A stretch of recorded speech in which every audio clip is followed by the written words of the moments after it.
Welcome to the Deconstruction Zone. Emily, talk to us Danny. about the story of Jonah. What do you think about it? We're just jumping right in. Jumping in. Well, I always grew up hearing about it. That is the best VeggieTale movie, is the Jonah movie. Oh, I didn't even know it was VeggieTale. For sure. Because they like play Go Fish to decide who has to like jump off the boat, and then It's funny. it's really funny. Anyway, I guess I just always thought that it was literal, but here's the thing. I always thought it was literal. Honestly, never gave it a second thought. But I think the cool part about Jonah that people overlook, feel free to steal this, is that the book of Jonah was written by Jonah. And so even though he kind of comes off not great and you're like, what an asshole, you're like, then it's like, oh, but like that was, as a Calvinist, that was like, yeah, he realized how terrible he was, you know? Yeah. Like, but like, I think it's cool that there's a self-awareness there, and that like he's writing the story and he doesn't paint himself necessarily super well. Yeah. Self-aware autobiography. What do you think about it? Little context for our listeners and Right. viewers. We were just talking. There's no context. I'm preaching on Jonah this weekend Mhm. at the well. And I said something about, you're like, what are you talking about? And I said, well, how it's a literal story. And then you said, I hate you. So for me, I don't need it to be. Yeah. So kind of similar, actually. I've never really thought about it that way, but I think your default was like you just assumed it was literal, and so you never thought it could be anything else. I think two probably have been like, this happened and is literal, but like I think the whole story is bigger than like it being like, does this guy get swallowed by a really big fish? Is it a whale? Is it a giant tuna? I think there's lots of things that are interesting about the story that I find more interesting than like, is it true or not? Yeah, for sure. And it's also total messianic foreshadowing of like seeing like it mirrors or it foreshadows Jesus, being in the tomb for That was pretty funny. Thanks. I liked it. Like Jesus being in the tomb for 3 days and then getting shot out. Did you always assume that Jonah got like shot out from the blowhole of the whale? Never that he thought, was like I kind of thought he got barfed out. I fully thought it was the blowhole. I don't think blowholes are that big. I really don't like continuing to say blowhole, but I think that's what it's called, though. I think that is what it's called. I think so. Welcome to the Deconstruction Zone, Emily. I need to say one more thing about Jonah. Yeah. The song at the end of the VeggieTales movie is the best, and my siblings and I used to sing it all the time. Jonah was a prophet, ooh, ooh, but he really never got it. Sad but true. If you watch it, you can spot it. A doodly-doo. He did not get the point. There you go. I like that. He never got the point. Hopefully we can use that and copyright infringements don't take it down. I think it's like, that was less than 15 seconds, right? Yeah. We used a clip from The Office that got flagged on YouTube. It did? Yeah. I had to cut it out. I had to trim it out when I put it up there. You don't have to cut it out. It just warns you. They told me to take it out. So I'm a you rule just follower. took the whole thing down. Emily. We are off topic. How are you doing? Let's check in. Emily, check in. Ciao.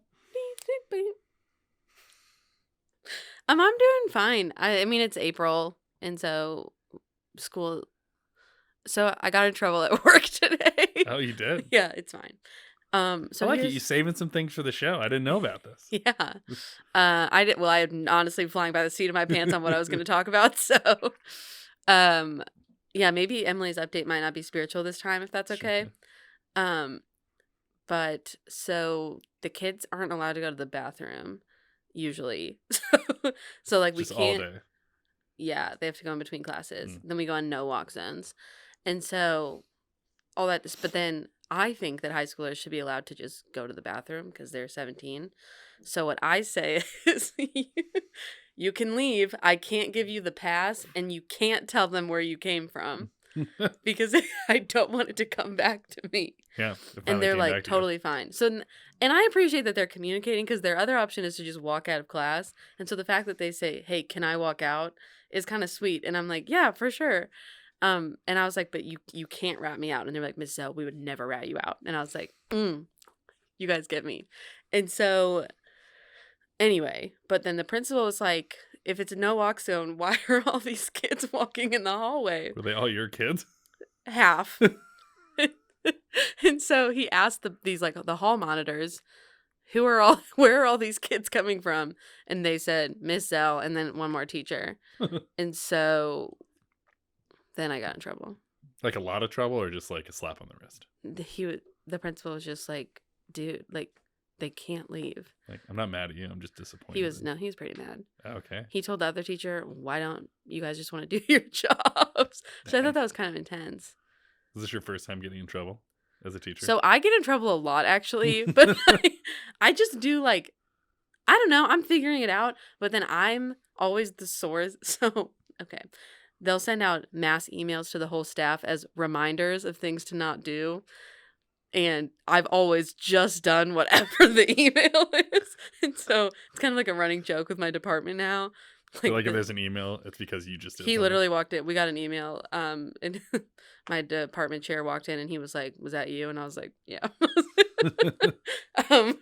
Sometimes the principal will be like, there is a teacher, like in the staff meeting, one teacher let the students out 2 minutes early today.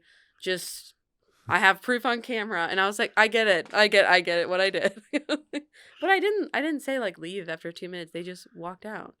Also, I don't hear very well. So sometimes if an announcement goes out, they'll be like, they said everyone can leave. And I'll be like, oh, great. See you guys. Oh, manipulation at its finest. They manipulate me a lot. I told them they were gaslighting me today because I was like telling them that they needed to like listen to me. And they were like, why are you in such a bitchy mood? And I was like, no, I'm not going to be gaslighted today. And they were like, oh my God, Ms. Zell learned a new word and now she won't stop using it. That's pretty funny. So yeah, I don't know. You got in trouble at work. That's your check-in. Yeah, but other than that, I feel like I'm just kind of like head to the ground trying to get through to May, to the end of May. Okay. Head to the ground. I just listened to last week's episode. Me just too. Came out, and I thought it was really interesting. And I was reflecting on your check-in last week because it was like that was right after you'd come to the well. Yes. You also just told me you had Monday movie night with your friends, a lot of which are like well people. And so I'm interested because sometimes I think people that are like, whether they're deconstructing or they're like, I don't want to be in church or anywhere in that spectrum, they kind of like, they completely disassociate from that community. Like, so maybe we wouldn't be friends anymore, but like you have several people in your sphere that are like very connected to that. And so I don't know that we've really talked about that, but what has anything been hard about that or why have you chose to do that? Because I think it's an interesting thing to have done to like still have that sphere be your sphere. And I don't know if it's abnormal, but it's like I read a lot of messages from people and they're like, I don't have any of my friends anymore. And even like episode 10, you were like, all my friends are gone. Like I'm lonely. I don't have any friends. Like you were in the friend rebuilding process. Yes. And so your people are kind of still church people. And so what is like, I don't have a really defined question, but what's that all about, sister? I would say they've always stayed like my closest friends, even when I stopped going. And I think that was like something that we said a lot is like your friendship shouldn't be based around church attendance. And so I think because we were very explicit about that, like I think that kind of stayed the same. Obviously it's different. Like I think when you take a step back from church, you realize, and I even think like I realize this like yours and my friendship, that it's just like different when you don't automatically see someone every Sunday. Like there's just it's a quick check-in with friends. Like, you know what I'm saying? And so I think it made it like you had to be a little more intentional, but it hasn't been an issue per se. There's like one person in the group who will just always be like, all right, everyone's like gonna pray except for Emily the atheist. Like it's just kind of funny. But it's been fine, and I haven't really felt pressure. Like I feel a lot of, I was talking to them too, and they were like we really trust each other in our own spiritual journeys a lot, in a sense that like we don't always give a lot of like concrete advice, and we just kind of listen and ask questions because we think the other person will like get to where they need to be. And I think that's a really healthy environment, and I don't think all church spaces are like that. Yeah. So Yeah, which you have a good group around you that probably makes it do. easier to not have to feel like you have to like push the eject button and jump out, right? Absolutely. Like if they were just like, wow, Emily sucks and you're losing your mind, then I probably wouldn't hang out Yeah. with him. Which you have some of the like you had those spheres kind of. But you were even saying like you're and this is maybe this isn't true, but I feel like over the last couple of months I keep hearing you talk about like you're re-engaging with some of your friends from your old life too. Like some of those Yeah. people are like stepping back in a little bit. Yeah, medium. Like I Yeah. like cool friend, you know. You Yeah. gotta be I don't want it to come off as like you should just completely be all about it because I think there is a level of like boundaries for your own mental health and sometimes like safety. But like I also think I think learning that you can be friends with someone and talk about something else other than religion is like kind of nice Mm. because I think that's kind of what it has to be with with like old friends. Yeah. Or if they ask, I just am kind of like, oh no, I'm figuring it out, and then just kind of yeah.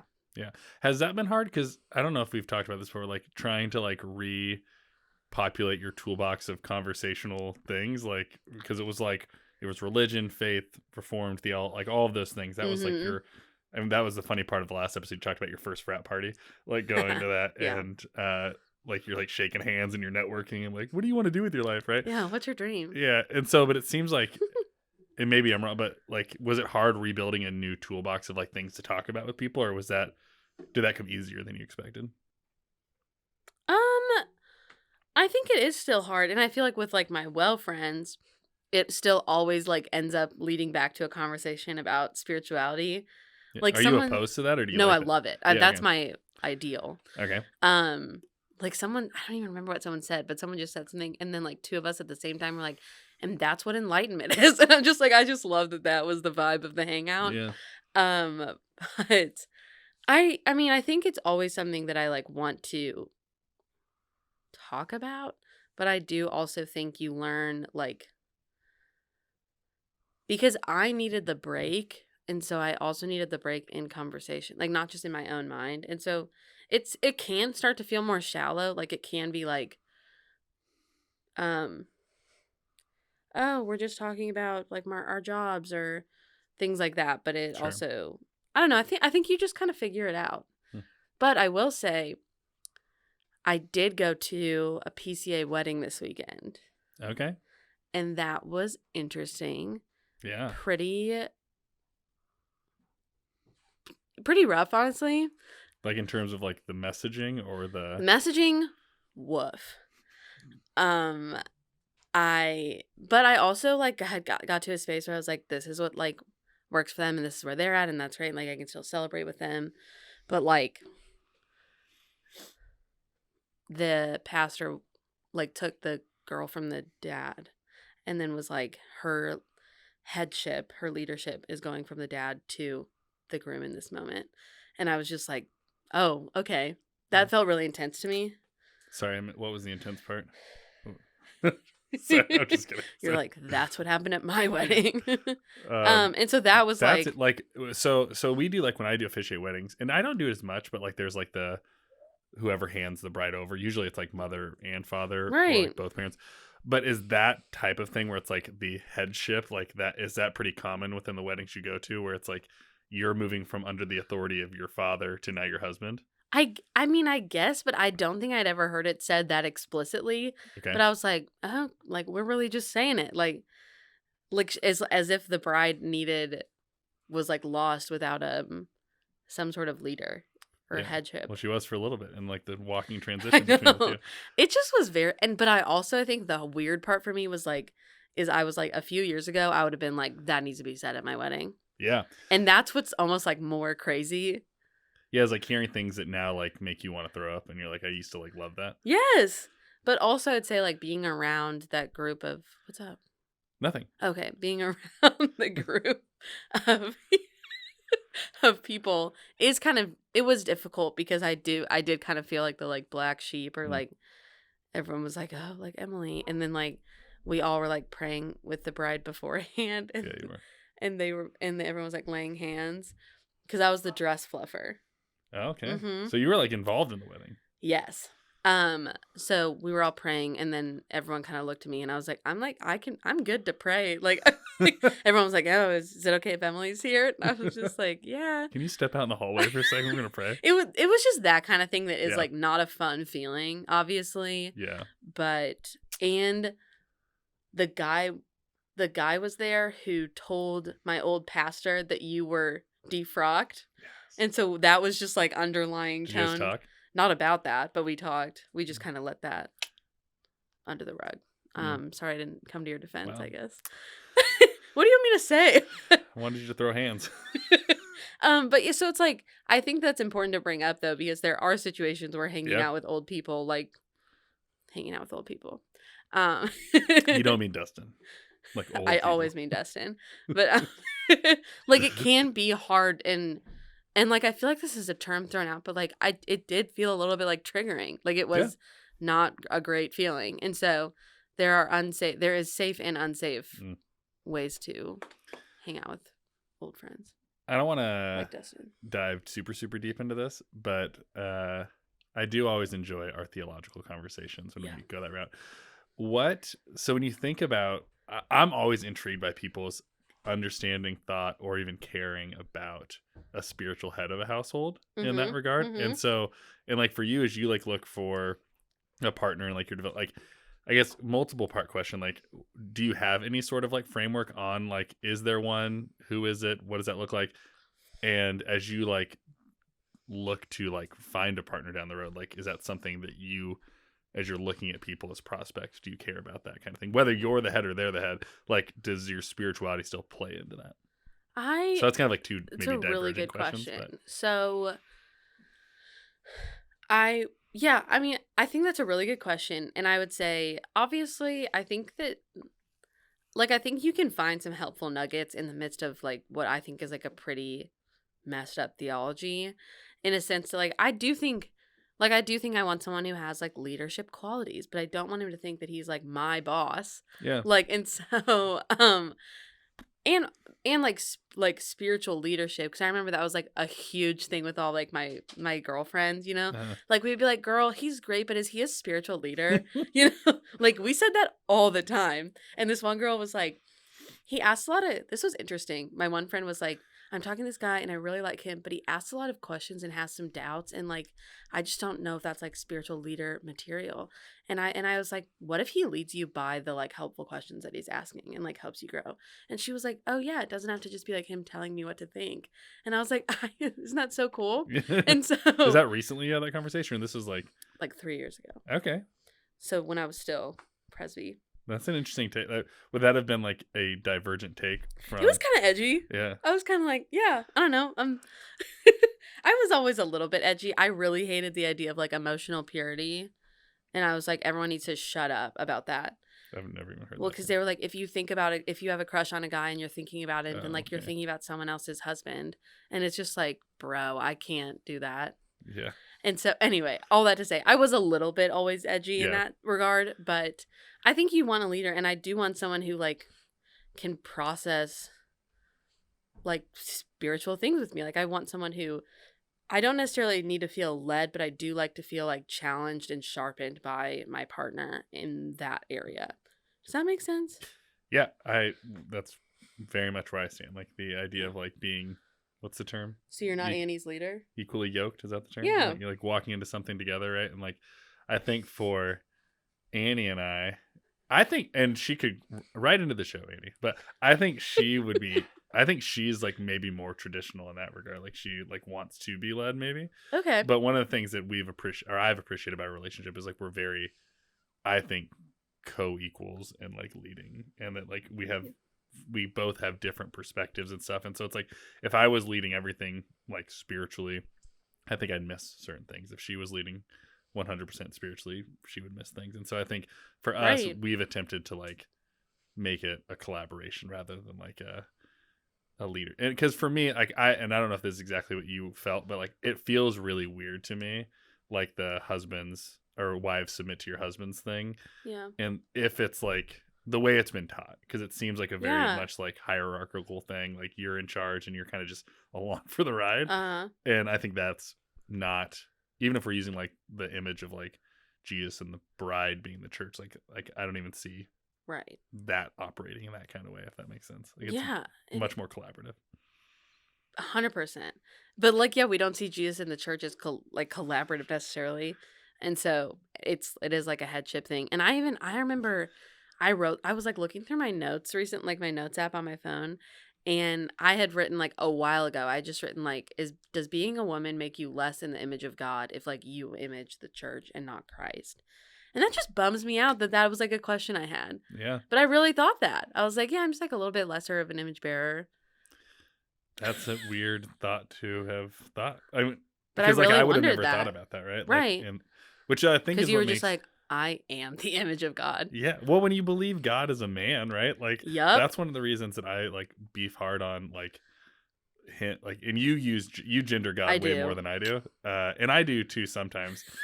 But like I think it's interesting. Like it's all he, him, father, all that stuff, which is all in the Bible. Like I get that. Yeah. But when that's your only thing for it, it's like, well, of course the man is the ultimate Right. authority. The man is the ultimate image, and like the woman is just kind of like. I will say, I went on a date and we were talking about God, and this guy used they, them, like pronouns to talk about God, and I was like, okay. Like I was like, that was amazing. Like I was like, wow, you're like really thoughtful about that. Yeah, I referred to The hottest thing he could have said to me. I call the Holy Spirit they in an email I sent to someone, and they responded back like really confused about it. Like it was I won't go into it, but it was made me laugh. I was like, oh, like because I was just like well, the Holy Spirit's not a man or woman, so I just said they because it was a neutral pronoun, and it was very interesting. But Jesus was a man. Spoiler alert. He was. So to me, I read this book called, I can't believe we're going into this, called The Theology of Periods, and I didn't like it. I don't know that I would like it either. It really made me mad, and it kind of made me hate my period even more. Anyway. Sorry that we're talking about this. This is not going to make it into the recommendations. But why am I talking about it? Oh my gosh, this had a definite point, and it was that. What were you saying? They, them pronouns. They, them pronouns. Oh yeah. And she was like, just like know that like Jesus understands your period, and I was like, he doesn't. He was a dude, and so that is a particular like pain and frustration that the incarnation didn't like cover, in my opinion, and that's a hard feeling. Yeah. But you didn't think that was where this conversation was going. No. But I think it's an interesting point, and you guys are both a little uncomfortable, but I think it's an important point. I'm always pumped when our conversation leads to a perfect title for the episode. So what is the title? It'll be something period related for sure. Emily's menstrual. So Ant Flow and Jesus. We'll workshop this a little more. Also, you named the last episode Pickle Shots with Jesus, but we never talked about pickle shots in that episode. 100% true. Okay, but I loved it. I got mixed up when I was naming him. I was like waiting for it. I was thinking of the Mount Union episode, yeah, and it was a mix-up, but I ran with it. So as far as like your check-in, to wrap this and wind this down, like, is there any like closing thoughts on that before we go into some DMs? I mean, I feel like we honestly hit a lot of thoughts on that, but no, I mean, but I think the theme of the check-in was friends who are still in church, and I would say the answer is yes, maybe, if they're cool. Can we talk more about periods? Are you serious? No. What do you want to know? Well, with that, we're on to... Are you guys tampon ladies, or... Oh, this is taking an unfortunate turn. Okay, so we are going to go into the... email corner. And last time I requested the clapping sound, and it did get in the episode, so I now expect that every time. So this one comes from Jordan. Hey, Jordan. A while back, actually, on Christmas Eve, this message was sent to us. Sorry, Jordan. We have messaged back and forth. Oh, okay. But I was going back into the archives. So Jordan starts off by saying, absolutely love your content. Thanks, Jordan. Thanks, Jordan. Love it. So I've been deconstructing my faith for the last 6 years, and I had friends distance themselves from me, so kind of on par with what we've been talking about. My wife is still a believer, and I have a very unique story about my path towards deconstruction. And so kind of continues to ask just about some of this stuff about like friendships and relationships, spousal stuff, all that. Mm. Like, so I just thought like we've talked a little about friends, and I had queued this up before I knew exactly where we are going to go. But like, Wow. I would be interested to hear your thoughts about like the struggles of deconstructing when friends, family, or even those you're dating are not like in the same space you're in. Like, what has been that? Because I hear a little bit of that for Jordan. Like, people are distancing themselves, and it sounds like partially that's because, um, partially because they just don't understand what you're going through. They Yeah. think it might be a sin. Like, I actually just talked on the phone with a guy who found our podcast and attends the Well online now, Aw. but lives in Florida, and he's kind of had similar situation. Like, his family Yeah. just doesn't really understand, and so like searching for community can be really hard. So I guess, I mean, from you, like, what has you been your experience and maybe an encouragement for Jordan? It's like he's trying to navigate some of like the distancing of friends and family through this. I am locked and loaded with an answer for this. I love it. Okay. So here's the issue is I'm going to solve this for Jordan real quick. But no, I think the problem is there's a lot of teaching, at least that I experienced. They say things like, they talk about like you're closer to someone that you've never met who's a Christian than your like non-Christian best friend, because like if you have Christ in common, you have all things in common, and if you don't, like they're going to hell, and then like you guys can't be that close because you can't talk about that. And I really took that to heart. Like I was like, such a good point. Like I can have non-Christian acquaintances, but like obviously they're not sharpening me. If anything, they're leading me away.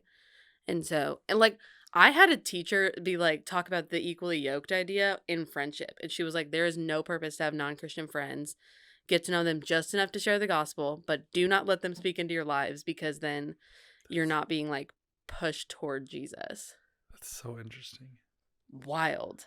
And I was just like, such a good point. I mean, a lot of people in my life were like, I had non-Christian friends my junior year of high school, and they were like, there's literally no purpose for them to be in your life.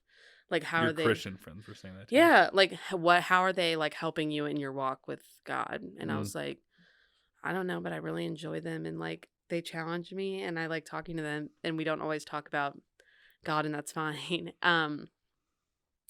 But I think but all of a sudden that idea or that doctrine becomes super real when you become the like non-Christian outsider, Yeah. because all of a sudden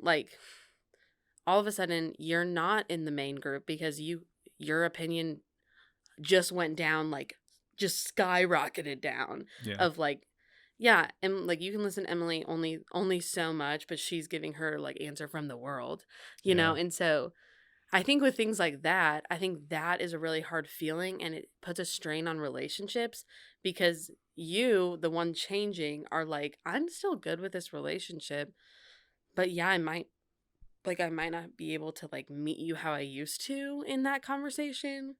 But to them, I like, you become like someone to witness to instead of a friend. And that is like so belittling. Yeah, I was gonna say it has to feel somewhat disheartening, because to your average non-believer friend, like they probably don't know all the like, hey, get close but not too close. Like, Mhm. but you have like been on both sides now. Yeah. And so it's probably really like painful. I know how they talk about me, because Yeah. I used to talk about people that way. Right.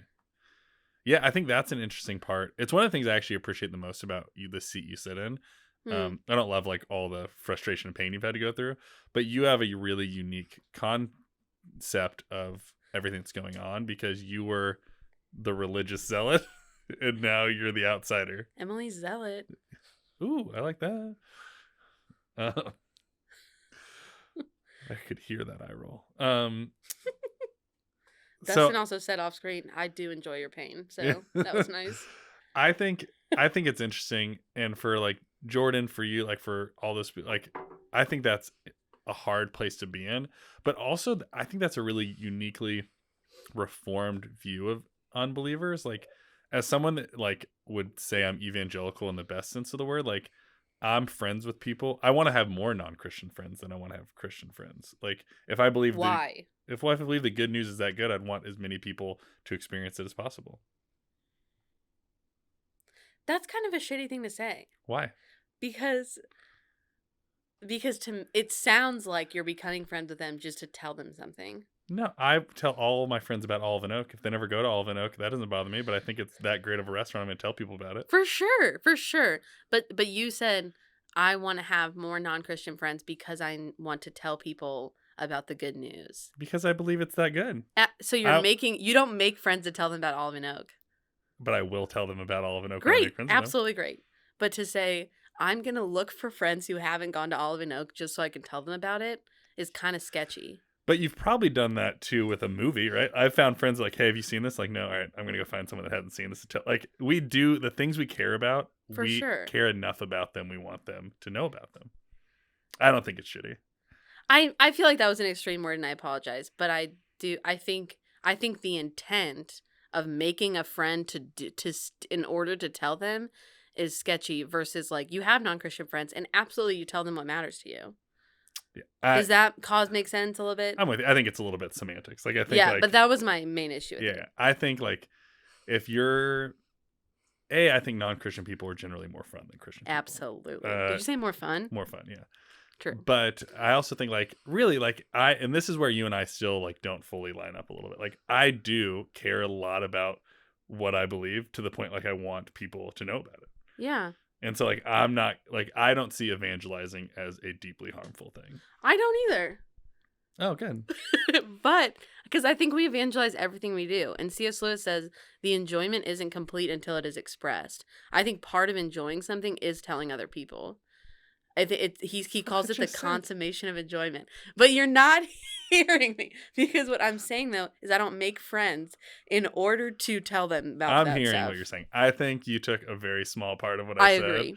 And you made that the point of what I was saying. Yes. Yeah. But I do think it's actually like a significant point. I think it's right. I think that's true. But I also think, like, your friends that from your would they have made friends with people? Like, they wouldn't even made friends with people, though, right? Like, it would have been like, we would have been close enough acquaintances where I could speak into their life, but they couldn't speak into my life, right? I mean, for sure. And we had to fill out a spreadsheet of what non-Christians we were meeting with. That every week, the non-Christians that we were just generally pursuing, and then the non-Christians that we were sharing the gospel with. And I really hated that spreadsheet, and it really stressed me out. And I was in class, and I had to like look for people after class because they were like, "You'll find them if you stay like 2 minutes after class." So I just had to stop and be like, "Hey, did you like the lecture?" Like, I was like, "What do you think is true about the world?" Like, it was so much pressure. That's really so maybe that's where some of my sensitivity came from, because to me that was looking for people I get just that. for that purpose, and I do think that's shitty. Yeah, because they were there. I pursued relationship with them so that I had a name on the spreadsheet because it got checked every week, and we had to talk about each thing we put in the spreadsheet. Yeah, I get that. You were in a cult. Yeah, that sounds pretty culty. Sounds like you were selling Advocare, like you were. And it's amazing that I'm so normal. Yeah, you're pretty normal. All right. Well, Jordan, thank you for Joel is who I talked to on the phone. Joel, shout out to you. Thanks for the DM though. So let's wrap it up. I think we're getting close. So why don't we move into recommendations? Do you have any recommendations of things you're consuming at the moment? Consuming. I haven't recommended this yet. But I just think it's really important. Actually, I'm changing my mind.